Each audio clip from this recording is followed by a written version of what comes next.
Mais son père ne croyait pas son Dieu. Son père lui a dit, quel est ce Dieu? Oh, le temps est arrivé. Tu dois présenter ton Dieu. Ton Dieu est puissant. Ton Dieu est fort. Au temps de la fin, c'est le temps de présenter Dieu. Ne cache pas ton Dieu. Ton Dieu est plus fort que les dieux de tes ennemis. Son père a dit, ici, on a des dieux. Regarde tous les biens. Écoutez, la bénédiction n'est pas la richesse. La richesse est dans la bénédiction. Mais la bénédiction ne peut pas être dans la richesse. Tu peux avoir une maison, ça c'est pas une bénédiction. Ça c'est une richesse. Alléluia. Amen. Amen. Amen. Or, la bénédiction est composée de 4 choses. La première des choses, c'est la bonne santé. C'est parmi les choses qui peut dire à quelqu'un pour dire que je suis béni. C'est la bonne santé. Deuxièmement, c'est la longue vie. La Bible dit que Abraham rassasia des jours. Alléluia. Amen. Alléluia. Amen. Sarah, à 90 ans, elle pouvait concevoir. La bonne santé. Ce qui arrive aux autres ne t'arrivera pas. Alléluia. Amen. Mais la troisième des choses, c'est la richesse. C'est la richesse. Là où les autres vont pleurer, on n'a pas d'argent, mais toi, tu seras dans la bonne. Et la quatrième des choses, c'est la paix. Quand la Bible dit heureux ceux qui procurent la paix, celui qui est en paix, celui qui réunit tous les 4 éléments, il peut élever l'enfant en disant je suis béni. Mais pour recevoir ces choses, tu dois être dans les champs de Dieu. Tu dois travailler dans les champs de Dieu. Celui qui est dans les champs de Dieu, il ne meurt pas comme tout le monde. Celui qui est dans les champs de Dieu, il peut dire comme Job, je connais une chose, mon rédempteur, il s'élèvera. Je prophétise ce matin, ton Dieu s'élèvera.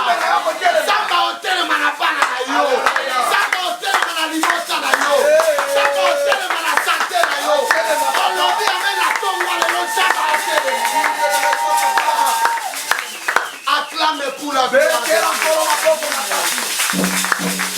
La Bible dit quoi? Abraham a écouté Dieu. Il a quitté son père pour aller dans la moisson de Dieu. Il n'est pas parti seul. Il a pris sa femme et son neveu. Écoutez, le temps est arrivé. Écoute le son du royaume. Écoute la voix de Dieu. N'entrez pas dans les chansons. La Bible dit quoi? Moi et ma maison, nous servirons l'Éternel. Sala kanalo comme ma bate pas nzambe. Sala kanalo kobongo lisabatu mitema. Sala kanalo korebela batu lilobaya ya nzambe. Adam a quitté son père pour aller suivre Dieu. Il a accepté de suivre Dieu. Ma soeur, écoutez-moi. Mon frère, écoutez-moi. Bientôt le monde va passer. Bientôt tout ce que tu vois, ça va passer. La Bible dit quoi? Quand tu verras les Juifs retourner dans leur pays, alors si vous comprenez que le Fils de l'homme, il est à la porte. L'horloge spirituelle de Dieu, c'est Israël. Quand tu verras Israël chercher à retourner, comprenez facilement que Jésus, il est à la porte.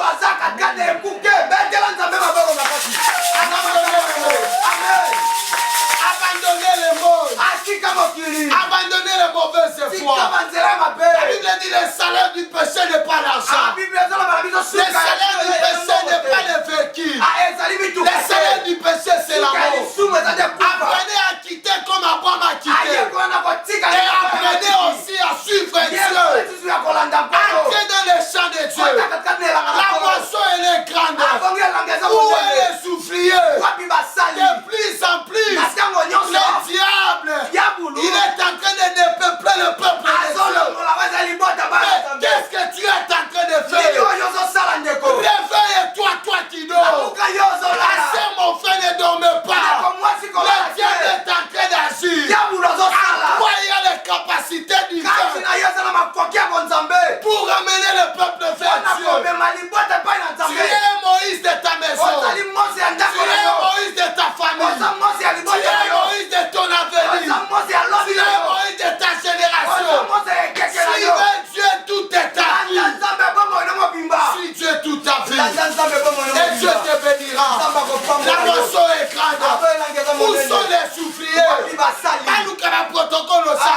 Amen, papa. C'est pour ça que la fin du monde. Quand même que la mort existe. Quand même que la mort existe. La mort peut te surprendre aussi. À quoi bon d'amasser les biens de ce monde? Et qu'un jour, que tu perds ton âme. Non, Église. Ce matin, tu as parlé à ton cœur. Tout ce que tu vois, ça va passer. Même la force que j'ai, la force va mourir. La force finira. Rien ne restera sous cette terre éternellement. Il y a des choses qui vont partir. Ça ne sera pas les démons, ni les sorciers, ni les diables. Non, ce sont des choses établies. Personne n'arrivera à 135 ans. Personne n'arrivera à 150 ans. Tel que nous sommes ici, c'est comme dans un transport. Chacun a sa destination. Peut-être moi je m'arrêterai à Bongolo. Peut-être que toi tu seras à Victoire. Peut-être que l'autre aura la grâce d'arriver jusqu'à Pongami. Le problème qu'on croit seulement que je dois entrer dans la moisson de Dieu. Et puis c'est Dieu parle à ton cœur. Ouvre ton cœur, papa. Ouvre ton cœur, ma soeur. Écoute la voix de Dieu. Car la Bible dit, je me tiens à la porte, en train de toquer. C'est lui qui écoutera la voix de Dieu et il ouvrira. Le problème, ce n'est pas seulement écouter, mais le problème aussi, c'est d'accepter d'ouvrir ton cœur. Dis à ton cœur, tu vas l'homme intérieur qui est en train de te parler. N'ouvre pas ton cœur. Je te dis ce matin, il est en train de t'induire en erreur. Mais écoutez la voix de Dieu. Écoutez la voix de Dieu. Dieu est en train de parler ce matin. Que tu dois ouvrir ton cœur. Tu dois le servir. Changer de direction. N'allez pas dans la direction du diable. Mais allez dans la direction de Dieu. Pas dans la direction de Dieu. On fait dans cette direction que Dieu te bénira. Dieu bénira tes enfants. Dieu bénira ta descendance. Car la Bible déclare, j'étais jeune, je vieillis. C'est une étape à une autre. La Bible ne dit pas que j'étais enfant, mais la Bible dit que j'étais jeune. On l'étape le plus meilleur que l'on peut donner à Dieu. Ce n'est pas l'enfance, mais c'est la jeunesse. Voilà pourquoi la Bible dit quoi? Dieu a appelé David l'homme selon mon Dieu. Parce que David, il a pris sa jeunesse, il a donné à Dieu. Écoutez bien aimé, il y a une femme de David qui s'appelait Abigail. Quand David dansait pour Dieu, Abigail a regardé. Il a dit quoi? Quel genre de roi? Il n'a même pas de charisme. Devant Dieu, il n'y a pas de charisme. Devant Dieu, il n'y a pas de généraux. Devant Dieu, il n'y a pas de roi. Parce que lui-même, il est le roi des rois. Parce que lui-même, il est le Seigneur des gloires. S'il y avait des gens qui pouvaient faire le charisme, mais il a abandonné la gloire. Il a abandonné tout. Il a dit, Père, je suis là. David a dansé pour Dieu. Abigail a regardé. A dit, roi Yandengeni, roi Zanga fier, roi Zanga dignité. David a yokate, mais Nzamba yoka, akita. Obi frappe à David, Nzamba pas Abigail Zagini. Nzamba kangaye mabota, Abigail a bota te. Donc mutaobi ne lanzambe, mutaobi ne lanzambe. Yo solo bakitala mutamu. Ndeko yona ebisako so ba otsulo na nzela nzambe sepela. Amen. So ba omono pamba na nzela nzambe sepela. Amen. Obi vrai yanke na lobaka. Eza muto tse ba paquet boté. Vrai yanke eza muto ebi mathématique na physique na mutute. Po oyebi mathématique na physique. Quand mathématique on a un jour est compliqué.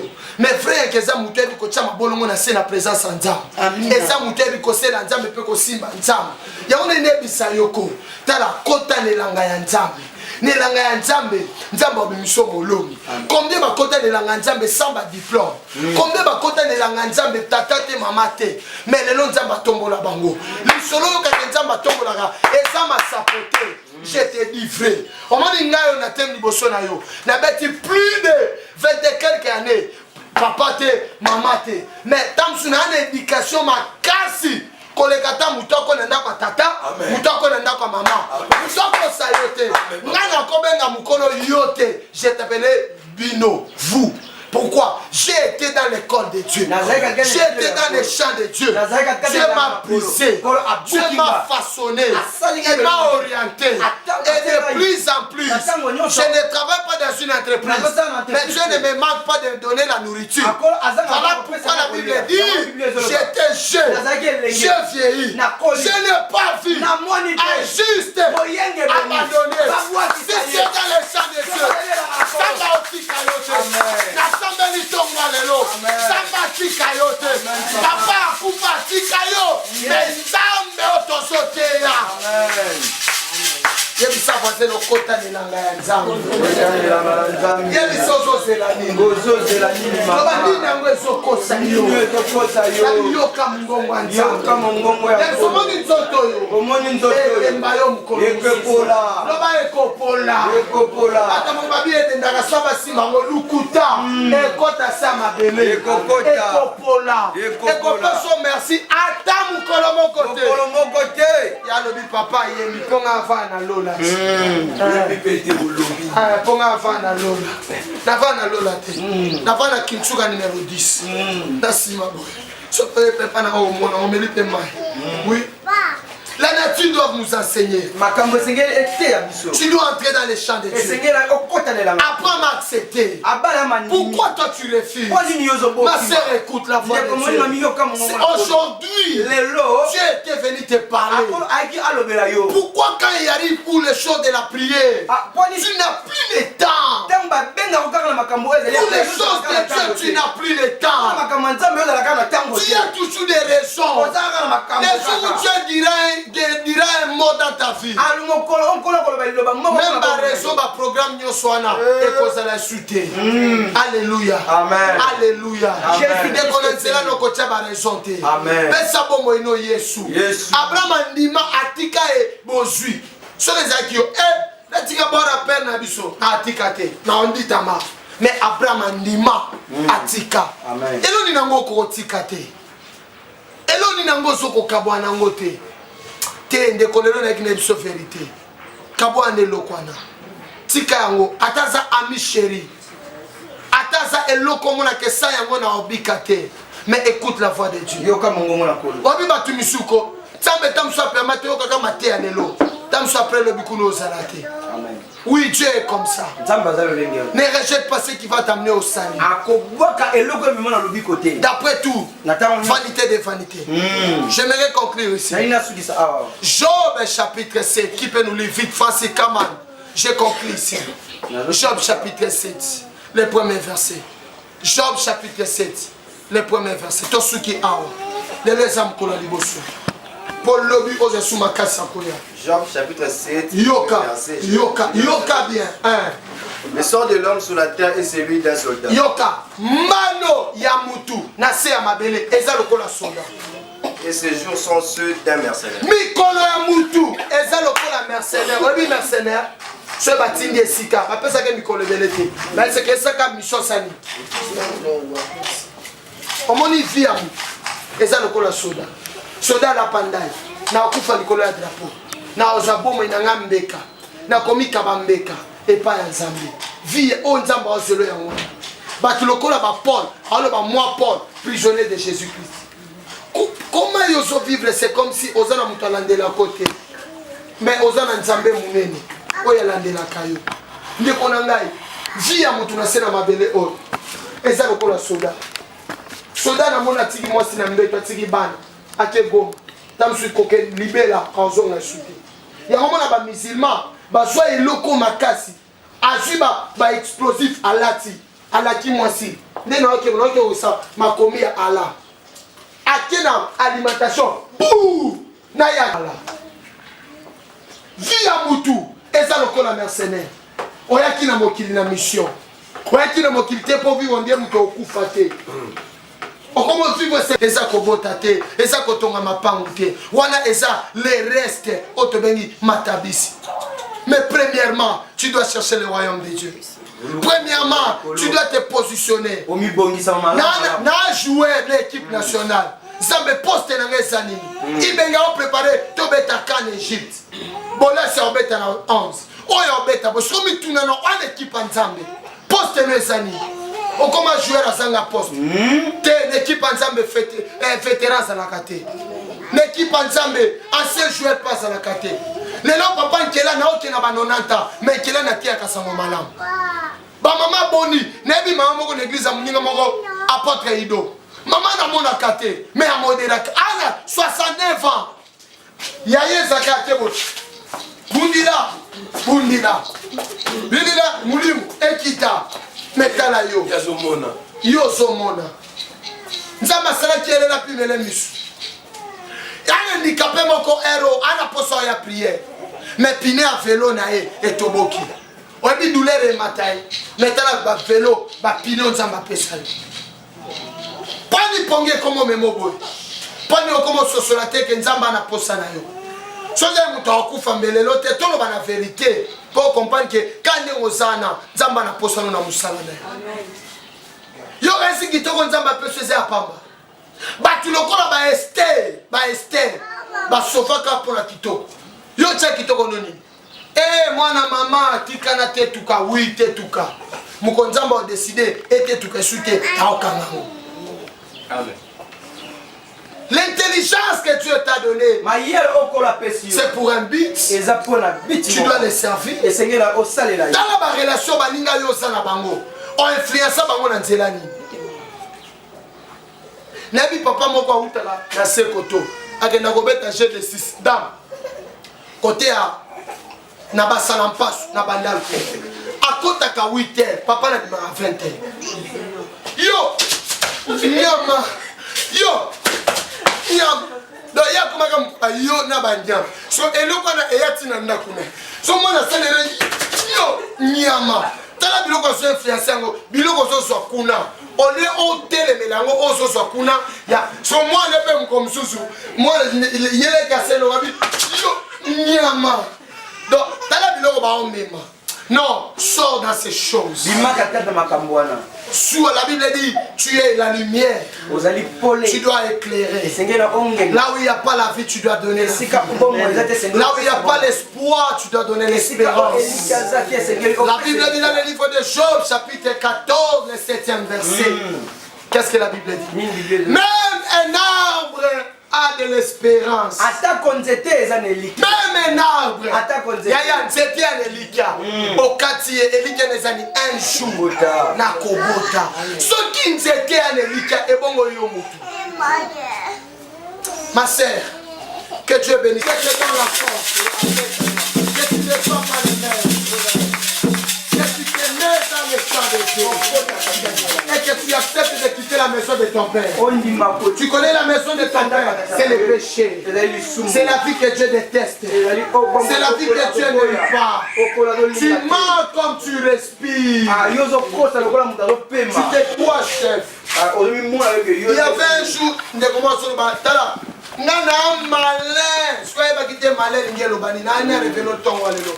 quand tu entends quelqu'un dire que je suis malin, ça veut dire j'ai l'intelligence venant du diable.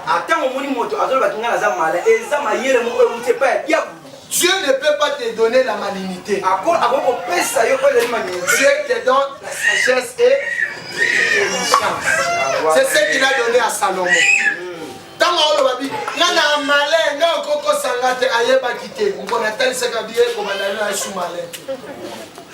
Sala intelligent.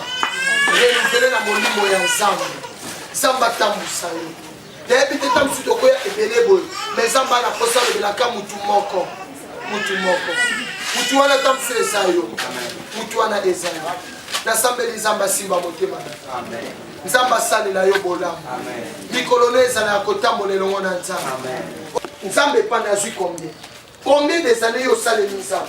Mais Abraham na âge à combien? andima olanda nzambe operde eloko te totambola na bapinza na balagon mosusu atala bi bagene openza oui Bible ezoloba quand tu es la grandeur prends tes oreilles.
Mafuta bonsambe na yo nalonga oyo elonga tinga lobi nakwesa oyo ekwesa tinga lobi nalonga oyo na reple ando sambela loba nsambe pakola na loba ya pia ya natongwa lelo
la prière, pardonnez-moi, il y a 3 ou 4 minutes. Ozo sala prière, ozo beta maboko ozo sambela mama oyebite. Yala ba malaki misusu yaka oti maboko na muto mituni oye uti wapi. Ndeko mokili za makambo ebele. Eza ba liwa mususu moko fandi boye. Même miso ekita po muto akufi. Mais otangisa po ndenge likamango esalemeli. Yango na lingi na tongo ya lelo. Ozo beta maboko ozo sanzambe na vinanga, na bana nanga, na libota nanga. Ba surprise ya mabe oyo ekoki kokwesa vi na nga ekwa ya fie tanga la bien-aimé